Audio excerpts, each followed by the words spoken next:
तो आपको बता दूं रियलिटी क्या है। रियलिटी ये है, पाकिस्तान का प्राइम मिनिस्टर वही स्टेटमेंट बनाएगा जो आर्मी चीफ बोलेगा।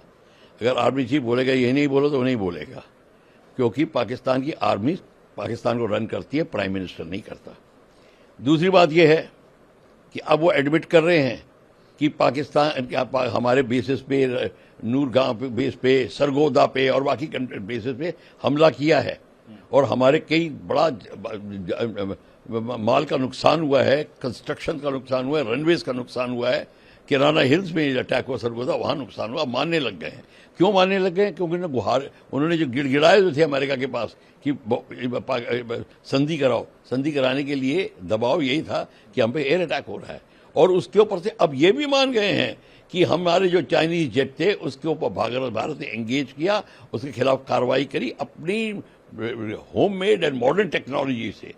तो इसको जैसे उनके जितने भी जहाज थे उनको उनकी मिसाइल जो आई उनको किस तरीके से हमने नेगेट किया। MQ-9 जो भी है उनकी मिसाइल, कई मिसाइल आई उनको हमने नेगेट किया। जहाज़ों को क्या कहते हैं,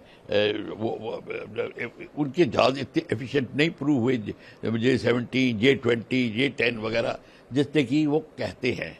तो चाइना को ये बहुत फिक्र हो गई है और इसीलिए ये भी अनुमान लगाया जा रहा है कि इसके पीछे चाइना का भी दबाव था कि पीस नेगोशिएशन की या उसकी सीज फायर के लिए बात की जाए, क्योंकि वो नहीं चाहते थे कि उनके इक्विपमेंट की इतनी बदनामी हो। देखिए इसमें क्या होता है, जब आपका इक्विपमेंट अच्छी तरह परफॉर्म नहीं कर रहा, वर्ल्ड मार्केट में आपका ट्रेड गिर जाता है और उसमें प्रॉब्लम आती है। आपकी जो कंपनी है वो घबरा जाती है। बोइंग और एयरबस के बीच में यही प्रॉब्लम है। कहीं बोइंग की जो प्रॉब्लम रिपोर्ट होती है तो बोइंग कंपनी हिल जाती है और उस खबर को दबाने की कोशिश करती है। हर एक कंपनी अपने अपने प्रोडक्ट को करती, और चाइनीज प्रोडक्ट का नाम अगर बदनाम हो तो चाइनीज को भी फिक्र आएगी, सब कंट्रीज को फिक्र आती है, अमेरिका को फिक्र आएगी। तो ये भी एक रीजन था। चाइनी का प्रेशर भी था और बाकी गुहार उन्होंने जो लगाई थी अमेरिका को, उन्होंने जो गिड़गिड़ाए थे वो भी था। तो सम टोटल बात ये है कि पाकिस्तान ने कबूल कर लिया है कि जब प्राइम मिनिस्टर कबूल करता है तो मतलब दुनिया को प्राइम मिनिस्टर की आवाज़ और स्टेटमेंट ज़्यादा पसंद होता है। तो उन्होंने कहा हाँ, अब पाकिस्तान मंजूर कर रहा है। इसका मतलब ये है हमारा जो अभियान है आत्मनिर्भर भारत, वो बिल्कुल सही और खरा उतर रहा है। हमने जहां भी अटैक किया, ब्रह्मोस मिसाइल, आकाश, ये सब हमारे होममेड हैं या जॉइंट वेंचर या होममेड है, हमने बनाए हैं। इसकी खासियत यही है। और जो हमने बाहर से भी लिया है उनको इस अब दायरे में अमेलगमेट करके, कोऑर्डिनेट करके हमने इस्तेमाल किया। तो ये भारत की उपलब्धि है और ये भारत के जो हमको सक्सेस हासिल हुई है, ये उसका नमूना है। ब्रह्मोस मिसाइल सर काफी इस्तेमाल की गई है। ये ब्रह्मोस मिसाइल सबसे बड़ा है, ये है क्रूज मिसाइल। क्रूज मिसाइल नहीं, ये बैलिस्टिक मिसाइल नहीं है। जिस तरह के लोग कहते हैं कि बैलिस्टिक मिसाइल भारत ने इस्तेमाल की, भारत में नहीं।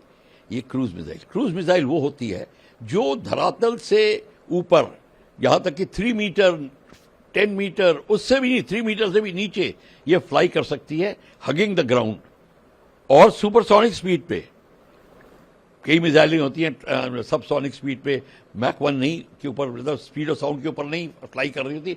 ये मैक 3 पे फ्लाई करती है, 3 time the speed of sound, और अभी तो 300 किलोमीटर तक जा सकती है। हमने MTCR में missile technology control regime sign किया हुआ है और उसके तहत अब और R&D हो रही है और हम इसको बता के हम अपने रेंज का इंक्रीज करने का भी ब्रह्मोस का हो रहा है। ब्रह्मोस का 450-500 किलोमीटर के बाद और भी इंक्रीज रेंज की बात होगी। और ब्रह्मोस को ये काफ़ी हैवी मिसाइल है और हैवी वॉरहेड है, तो जब लगता है तो धमाका बहुत ज़बरदस्त होता है। इसका मोमेंटम भी इतना सारा है और इसको कोई इंटरसेप्ट नहीं कर सकते आप उसको पकड़ ही नहीं सकते। और इंटरसेप्ट करने के लिए इंटरसेप्टर की स्पीड कुछ होनी चाहिए। देखिए, जब आप रडार को मिसाइल को पकड़ते हैं तो आपका जो वेपन लॉन्चर है उसको पता होना चाहिए मैं कहां पे मिसाइल फायर करूं कि इंटरसेप्ट ये होगा। आप इस डायरेक्शन में जा रहे हैं तो यहां पे एम करेगा ताकि आपका कॉन्टैक्ट पॉइंट ये होगा। इसका आप कैलकुलेट ही नहीं कर सकते क्योंकि एक तो आप देख ही नहीं रहे ये कहां से आ रही है, ये लो फ्लाई करती है। ये बात जो है ये बहुत प्रॉब्लम है। और इसकी रेंज इतनी है कि आपका एयरक्राफ्ट जो है को टारगेट पे जाके नहीं फायर करना, आप 200-250 किलोमीटर दूर फायर करिए, उसके लिए आप अपने बॉर्डर में रह के फायर कर सकते हैं और मिसाइल जाके अपना काम करेगी। ये बात है। हमने ये थोड़ी कहा कि हमने सरगोदा के ऊपर एयरक्राफ्ट लेके गए, नहीं, हम पाकिस्तान के ऊपर एयरक्राफ्ट नहीं लेके गए। तो हाँ, पीओके वगैरह में हो सकता है, वहां नहीं लेके गए, वहां पे हमारी मिसाइलों ने काम किया। और ये खासियत है क्रूज मिसाइल का। ये सी स्किमिंग भी होती है, ये एयर लॉन्च भी है, सबमरीन सी लॉन्च भी है, ग्राउंड लॉन्च भी है, और सबमरीन लॉन्च भी बन रही है।